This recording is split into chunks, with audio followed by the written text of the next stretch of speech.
Aujourd'hui, nous allons commencer ensemble une suite de vidéos concernant le logiciel Compass de chez Meyerson, qui est un logiciel gratuit qui permet de prendre la main, de contrôler les processeurs, le RM server ou les colonnes à directivité variable de chez Meyerson.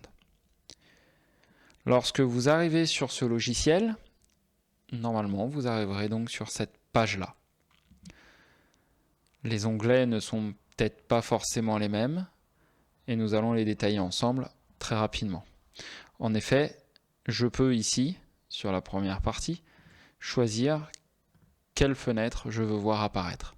Donc si vous avez téléchargé ce logiciel afin de prendre contrôle des cales, qui sont donc les colonnes à directivité variable, et que vous ne le voyez pas, alors peut-être qu'ici il est simplement grisé pour pouvoir le faire apparaître.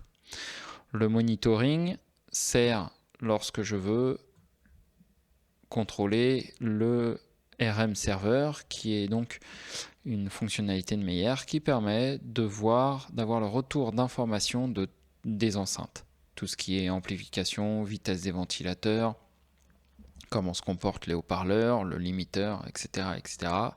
Et ça pour chaque enceinte installée. Le Milan AVB Controller permet de voir dans le réseau tous les appareils qui sont en AVB. Aujourd'hui, on ne l'utilise pas trop puisque Nebra, un autre logiciel gratuit de chez Meyerson, est sorti et il est très performant, très intuitif, vraiment facile à prendre en main.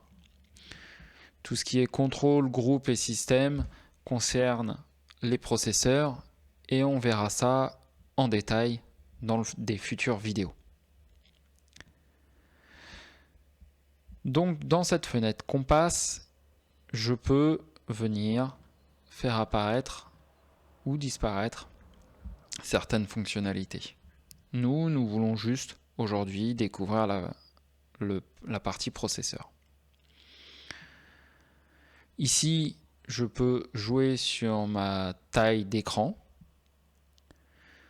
Avec cette fonctionnalité encodeur ou joystick, lorsque je serai sur un encodeur, si je suis en mode encodeur, je devrais cliquer et faire tourner ma souris pour monter, tourner dans le sens inverse des aiguilles d'une montre pour baisser, alors qu'en mode joystick, en cliquant, je devrais monter pour monter, descendre pour baisser.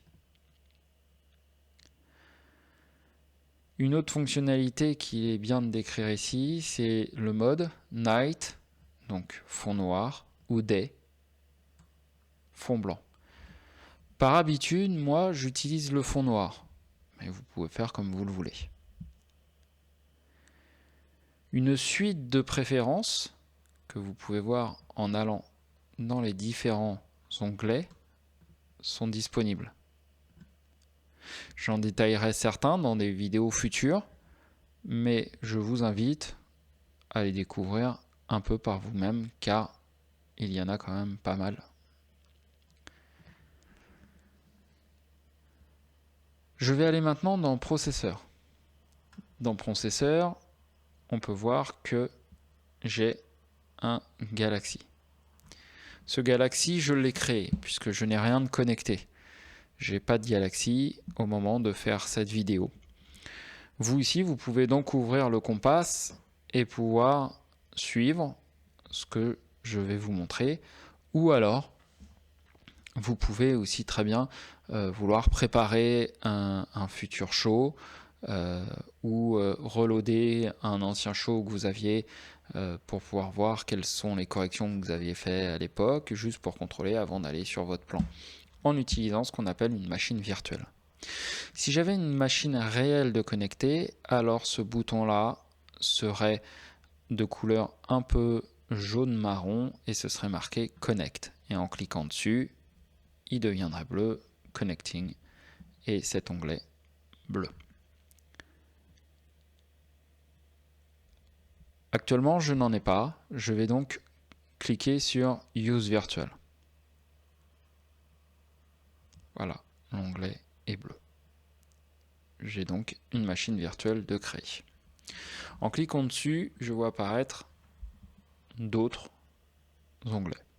Si vous aviez une machine réelle, alors vous auriez le nom du groupe AVB dans lequel elle fait partie, son numéro de série, les adresses IPv6, car les Galaxy marchent en IPv6, donc vous n'avez rien du tout à faire sur le réseau.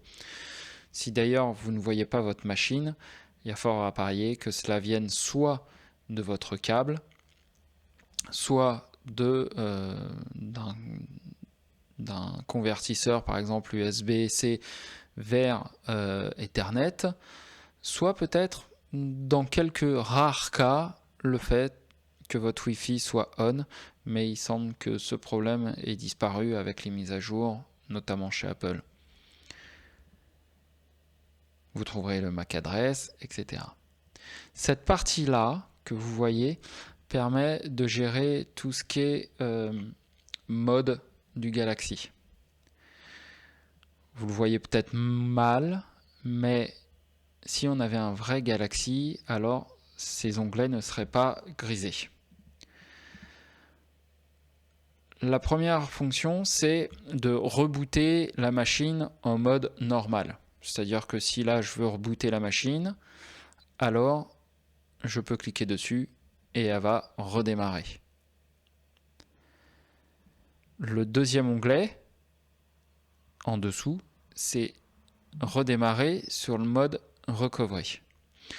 Cela permet entre autres de faire les mises à jour. Ou alors, si jamais vous avez un souci, de le redémarrer en mode recovery afin de voir si cela viendrait de la machine ou d'une connexion, etc., etc. Space Map Mode, vous pouvez transformer votre machine en une machine Space Map afin de faire de la spatialisation. En dessous, si vous étiez en Recovery Mode, alors cet onglet serait dégrisé et seulement en Recovery Mode, et vous pourriez mettre à jour le firmware. Cet onglet permet de venir éditer le network. Je vous ai dit que la machine marchait en IPv6, donc il n'y a rien à éditer, mais dans des cas par exemple d'utilisation des machines en SpaceMap, alors il peut être intéressant de pouvoir éditer parfois les adresses IPv4. Les onglets qu'il y a sur le côté font exactement la même chose, mais si vous avez plusieurs machines, il le fera sur toutes les machines en même temps. Par exemple, si je suis avec 10 Galaxy, que je veux les mettre à jour, alors je vais faire Reboot All Devices to Recovery Mode, et ensuite Upload Firmware to All Galaxy Devices. C'est un exemple. Si vous êtes en mode opératoire, que vous allez utiliser votre Galaxy, l'une des premières choses qu'il va falloir faire, ce sera d'aller dans Input et Output. Ici, vous allez pouvoir sélectionner vos entrées pour chacune de vos sorties.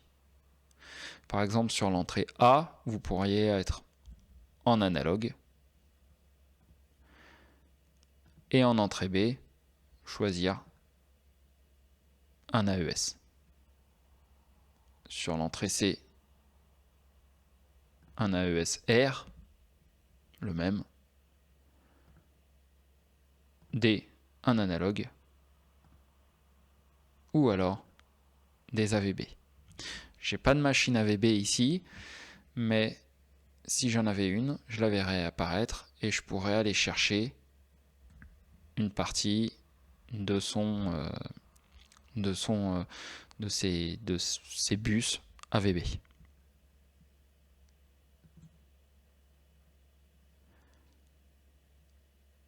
Par la suite, je vais me rendre dans l'onglet Overview. Dans l'onglet Overview, ici, je peux voir quelles sont mes entrées, de quel type sont mes entrées.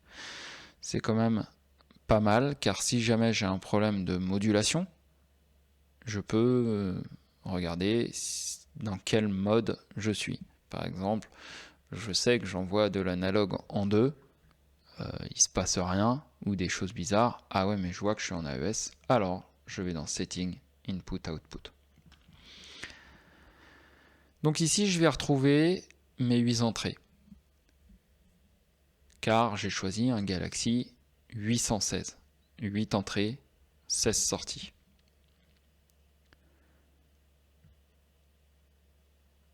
Je peux les nommer. Je peux muter, démuter ces sorties. Je peux augmenter le gain ou directement mettre une valeur. Pareil pour le délai. Soit avec l'encodeur, soit en cliquant dessus et en rentrant une valeur. Nous verrons cette partie-là lorsque je vous décrirai celle-ci qui fonctionne exactement de la même façon.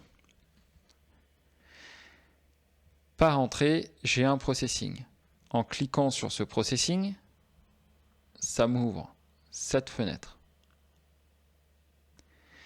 La différence entre cliquer ici ou aller là, c'est que si je veux faire un EQ en input E, si je clique là, je vais me retrouver sur l'EQ de l'entrée E directement. Alors que si je suis là et que je veux faire un EQ sur l'entrée C, si je me rends dans Input Processing, je vais devoir cliquer ici sur le C pour aller faire mon EQ.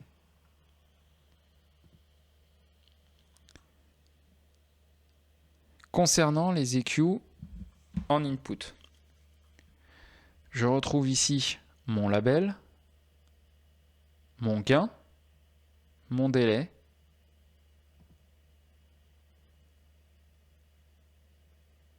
à savoir soit en millisecondes, soit en pieds, soit en mètres, soit à l'image, soit au sample. Je peux choisir mon unité. 5 bandes de paramétriques. Donc, je choisis ici le gain, ici le Q, et en prenant, je peux aller chercher la fréquence que je veux. Bien sûr, je peux rentrer tout ça à la main.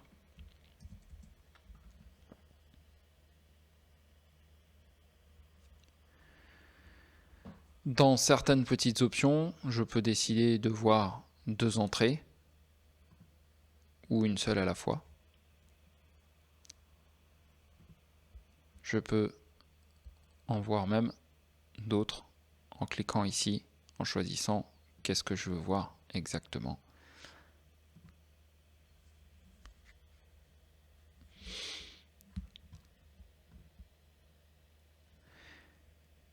La suite, ici nous avons le summing matrix, le système de matrissage. Je l'ai soit en cliquant là, soit en me rendant dans l'onglet. C'est égal. Ici, je choisis quelle entrée va vers quelle sortie. Par exemple, si je veux que mon input E aille en 10, je vais cliquer ici. Je peux bien sûr choisir une valeur. J'en profite pour attirer votre attention que sur le compass, si j'entre une valeur, elle sera forcément, si je fais entrer, négative. Il faut que le positif soit un choix réel. C'est-à-dire que si je veux faire plus 6 dB, alors je dois vraiment écrire plus 6. C'est une façon de créer une sorte de protection. Quelqu'un qui voudrait faire par exemple moins 10 dB, s'il se trompe et qui fait 10 entrées, s'il n'y avait pas cette fonction-là, ça ferait plus 10 dB, ce qui serait dans certains cas plutôt dramatique. Alors que s'il veut faire vraiment ces plus 10 dB, alors il faudra qu'il marque plus 10.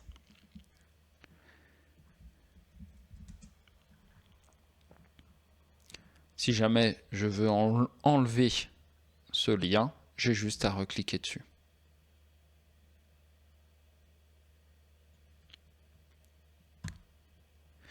Concernant maintenant les sorties, nous avons pas mal décrit c'est sorti au moment de parler donc de tout ce qui est processing sur le map 3D, mais je vais vous les décrire à nouveau. Processing pour chaque sortie. De la même façon, si je clique là, alors ça va m'ouvrir l'onglet Output Processing. Si je clique ici, ça m'ouvrira l'Output Processing numéro 10. Dans les processeurs, vous trouverez comme en entrée les gains, les délais, etc. La possibilité de bypasser les EQ par type d'EQ. Vous trouverez aussi les passe hauts, les passe bas, avec la possibilité de choisir la fréquence de cela, soit en jouant sur les encodeurs, soit en notant directement, soit en prenant la barre de cette façon. Vous avez les différents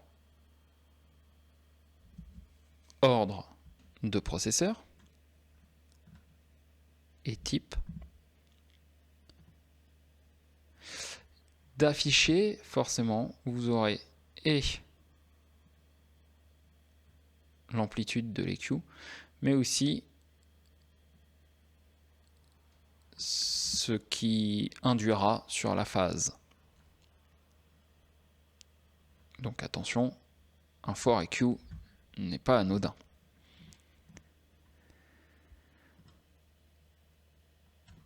Vous trouverez aussi ici tout ce qui est atmosphérique, gain factor, atmosphérique, les distances, etc.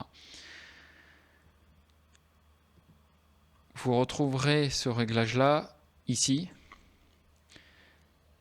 Il permet de dire à quelle distance votre enceinte tape et de faire une correction dans l'aigu afin de compenser cela. Donc ici, vous allez rentrer le métrage, puis ici, au fur et à mesure de votre journée, la température et le taux d'humidité, ainsi que l'altimétrie, mais normalement celle-ci ne varie pas durant le concert.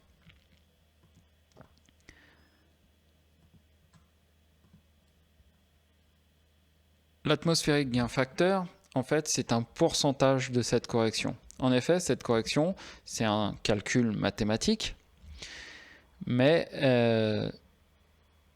on n'a pas forcément besoin de toute cette capacité de correction. Donc généralement, ce que l'on fait, c'est qu'on rentre les distances, on rentre les températures, etc. On vient faire une mesure et on vient voir progressivement à quel moment cela vient compenser notre manque dû à la distance. Dans paramétrique, vous retrouverez 10 bandes paramétriques, comme en input. Vous choisissez où vous le mettez. Vous pouvez toujours rentrer à la main vos valeurs. Les U-shaping, qui sont des filtres à plateau, et des passe-tout.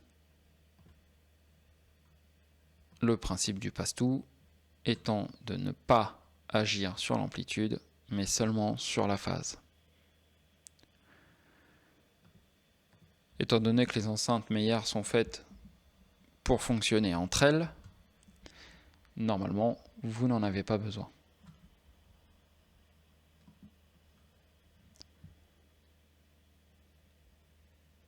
Retournons ici sur cette overview. Dans EQ, vous pouvez choisir de bypasser votre EQ ou pas. Product intégration, je vais faire une vidéo que sur les product intégration. En gros, cela permet de faire marcher ensemble des enceintes de différentes générations. c'est entre autres pour ça que normalement, vous n'avez pas forcément besoin des all pass. On a vu qu'en cliquant sur les atmosphériques corrections, il vous renvoie tout simplement sur l'output processing qui vous permet de choisir votre distance et le pourcentage d'utilisation de cette correction. Polarité, normale ou inversée. Le délai, le gain. Vous avez un mute, et vous avez un vu de votre niveau de sortie. Maintenant, concernant cette partie-là. Cette partie-là est un outil de sélection et aussi de groupe. Par exemple, si je mute cette enceinte, il n'y a que celle-là qui est mutée. Par contre, si j'en sélectionne plusieurs, alors les trois vont être mutés. Ça marche aussi pour des EQ, par exemple. Ça sera appliqué sur les trois. La fonction ISO, ça va être appliqué sur toutes, sauf sur celle-là.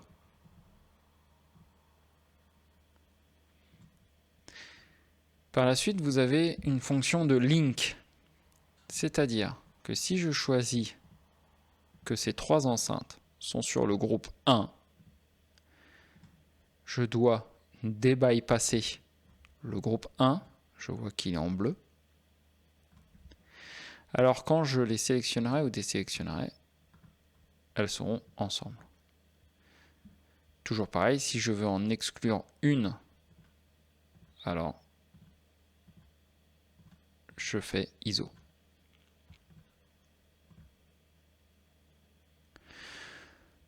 En bas, vous avez une fonction, ou plutôt une aide visuelle, qui peut vous permettre de voir dans n'importe quelle page où vous êtes, quelles enceintes sont sélectionnées ou pas.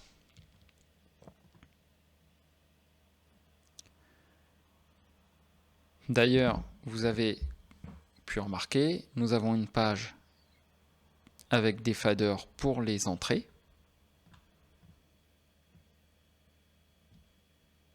Qui sont ceux-là. Et la même chose pour les sorties. Avec toujours la possibilité de sélectionner, d'isoler, de grouper et d'aller directement sur un EQ.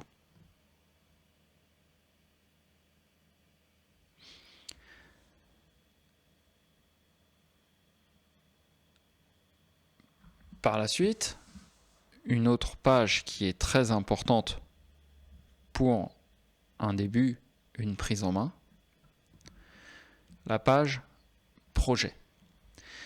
Ça va vous permettre de gérer vos sauvegardes. Ces sauvegardes vont être en deux étages. Le premier étage sera le snapshot. Par exemple, je vais créer un snapshot 1. Voilà, mon snapshot 1 est créé. C'est, mettons, celui avec ses EQ. On peut voir en bas que j'ai mon snapshot 1 qui est appelé. Je vais aller dedans. Je vais resetter mes EQ.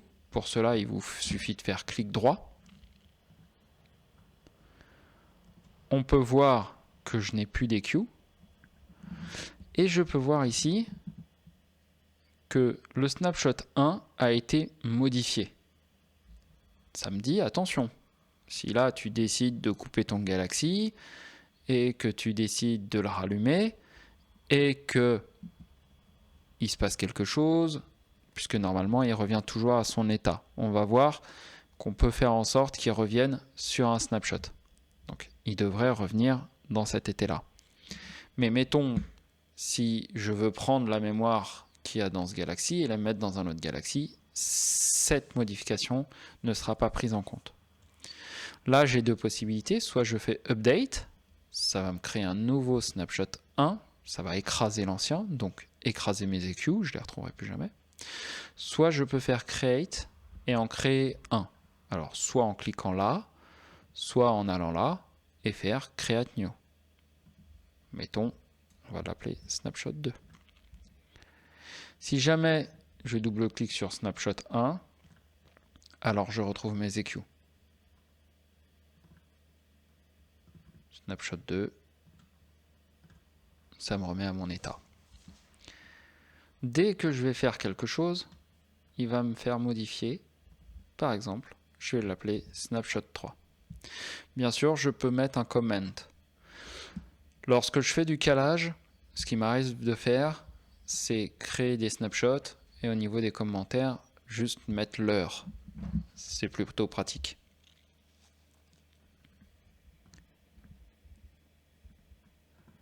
Dans les projets, je vous ai dit qu'il y avait la possibilité de créer une mémoire sur laquelle, à chaque fois que le Galaxy démarrera, alors ça chargera cette mémoire. C'est le isBoot. Si je sélectionne par exemple Snapshot 2 et que je me mets en isBoot, alors à chaque fois que le Galaxy redémarrera, alors il arrivera sur le 2. On peut voir un petit B ici. Attention à ce isBoot, car si jamais vous avez fait un calage, peu importe lequel, bref, vous avez ou modifié simplement des gains, un petit délai, peu importe, que vous avez créé votre snapshot, bon élève, vous avez tout bien, que vous quittez cette salle où vous étiez, et pour X raison, parce que le soir, ils ont l'habitude de tout couper, etc., le lendemain, ils redémarrent, et ben, ils vont vous appeler au téléphone pour vous dire vous avez fait quelque chose hier, mais on est revenu à l'état initial. Normal, vous aviez laissé en isBoot. Ou vous n'avez pas mis la dernière mémoire en isBoot. Le pire du pire serait de faire un calage pendant 1 heure, de faire des EQ, de faire etc., etc., d'avoir une mémoire en isBoot, que pour X raison le jus tombe, votre Galaxy redémarre, il va redémarrer en isBoot. Alors que si il n'y a pas de boot, alors si jamais je fais ça, je n'ai pas sauvegardé, je suis en modifié, il redémarrera dans cet état, ce qui est quand même plutôt pratique. C'est le premier niveau de mémoire. Le second niveau de mémoire, c'est de dire je veux que tout ça, tous ces snapshots, l'état actuel, soient sauvegardés dans mon ordinateur. Et pour ça, il vous suffit de faire Save As et vous sauvegardez dans votre machine.